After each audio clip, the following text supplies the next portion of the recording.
musically. I'm not talking about ladies or anything like that.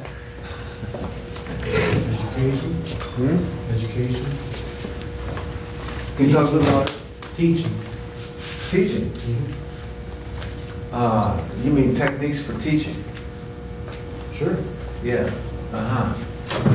Well, about that, my spiritual teacher, I was just talking about when I was in India with Satchidananda, who was also a teacher of Alice Coltrane and a bunch of people.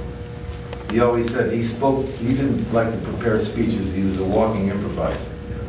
I heard him at one time in Carnegie Hall in New York in front of 2,000 people. He said, you know, I feel great today. People took care of me, fed me good. I had some rest in the afternoon. I feel wonderful. And I just want to share with you what I'm really feeling at this moment. But he said, I want to speak to the need, what I feel is the need of the people. Now, as musicians, it's a little easier to do that. If you're really open, you just feel the audience and you just play something so you can touch them, you know. But you should be able to do that verbally too. I come out of a lot of different disciplines, so I can play some different stuff for you today. I started with boogie woogie in Chicago about a million years ago. 5 years old, I reached up on the piano learning, I'm left-handed, so I learned learning some boogie woogie line. And my mother brought me to a classical teacher in Chicago. Thought I would get, that would be a little hipper for me, but I got out of there after 7 years.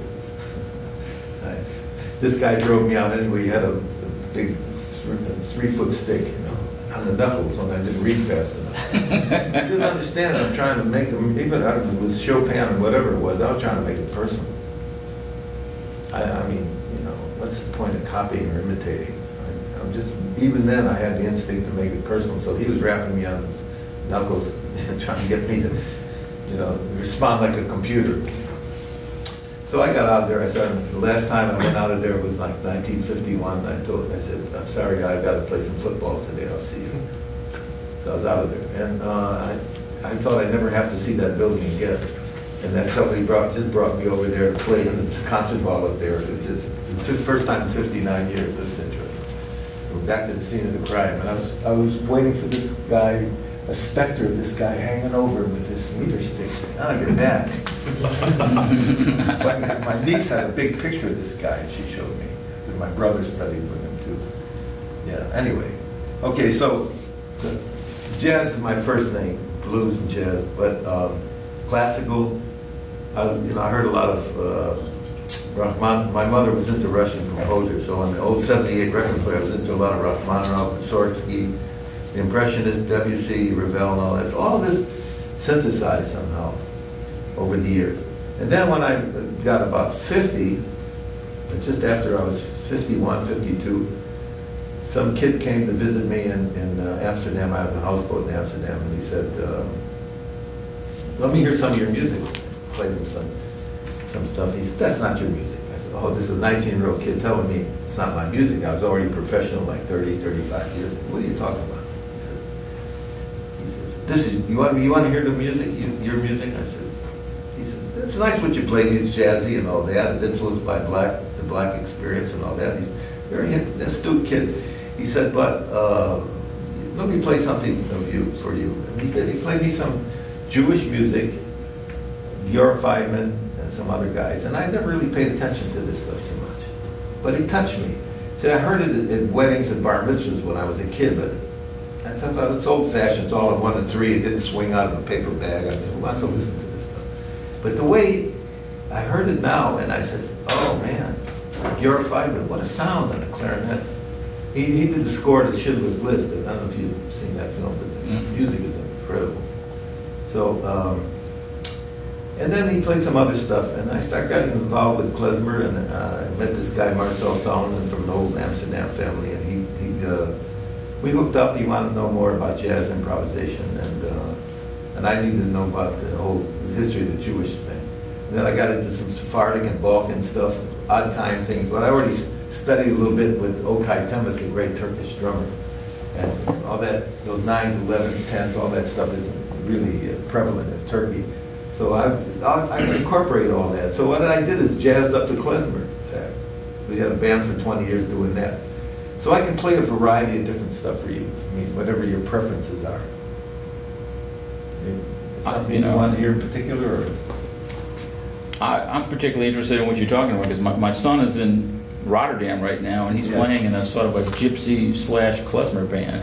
Oh, yeah. He basically grew up just playing jazz in New Orleans and learned how to play that music. Oh, yeah. But that's what he's doing over there right now. And it's really interesting because I hear they did a recording, and it's it's really interesting music to me. Yeah, okay. Very rhythmical and very all right. very ethnic sounding. I'll play a funny because I made this connection through Jonathan Freilich.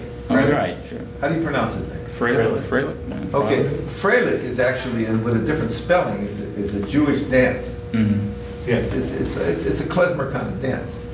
So I've written co-written with a good friend of mine in Cologne, Silke Rolig, a dear friend of mine for many years.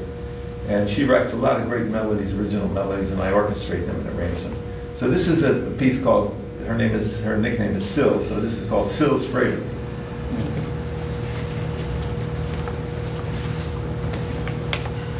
Put it up here. It's simple, it's in C minor. If you want to look over my shoulder what I'm doing with it, you can do that.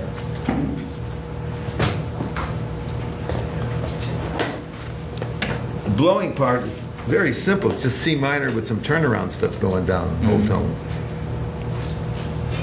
It's in here. So this is the improv part here. See?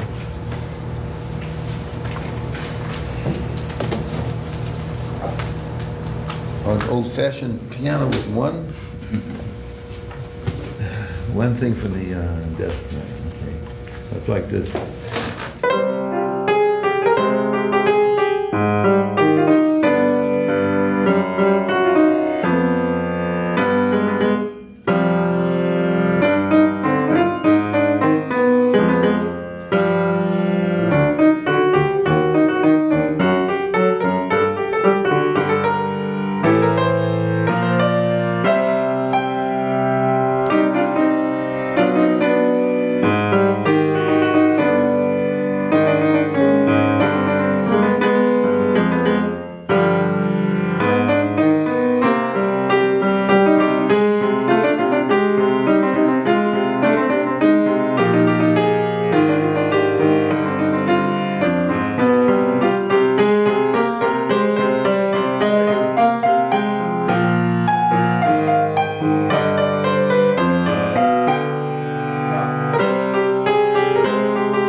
from the, you know, from the intuition and the left brain thing. So I don't care if you're playing bebop or free bop or whatever you're playing, or playing classical music, it's still got to come from that intuition. It means raw emotion, and it's always on the edge, you know. Paul Bley, famous piano player, told me many years ago, he said, Burton, I had a big beard at the time, he said, don't take the borscht out of your beard, man, it's part of your act. So, you know, people say, oh, he's sloppy, you know, his technique. You know, I'm always willing to fall on my face, and that's where it happens. If you're playing it safe, it's not going to happen. So what's great about the sessions in Chicago, I went to Joe Siegel's jam sessions in Chicago in the late 50s. He's still around, still got the same scenario, this guy. But that's a different story. Anyway, and when I was young, I was nervous and excited, you know, playing with these great jazz people in Chicago. And I'd always screw up the form. I played the A section 3 times. I mean, I would, what did I do? Rush the time. Oh, I rushed the time. I did everything you can possibly imagine. But it's funny, especially the black guys were laughing and having a good time with this because I was going for it. I was making it personal. But the white guys are sitting around saying, oh man, he screwed up the form. He played the A section 3 times. They're sitting there, you know, with a ruler figuring out what I was trying to do. So, and the Joe Siegel got irate. He pulled me off the stand with the Apollo hook. He pulled me off at least 3 times, 4 times. Still won't. If I went to a session in Chicago, he still wouldn't let me play, I'm sure. Anyway, but when you were talking about, you know, your early classical influences or whatever, and of course the piano teacher with the ruler and trying to beat you into playing it the perfect way or whatever, where do you feel like, you know, because a lot of the great composers were great improvisers, you know, where did that stop? You know what I mean? Where did it become this division between composer and performer? You know what I mean? Where the performers were basically trying to regurgitate what the composers wrote. Can you say the last thing again?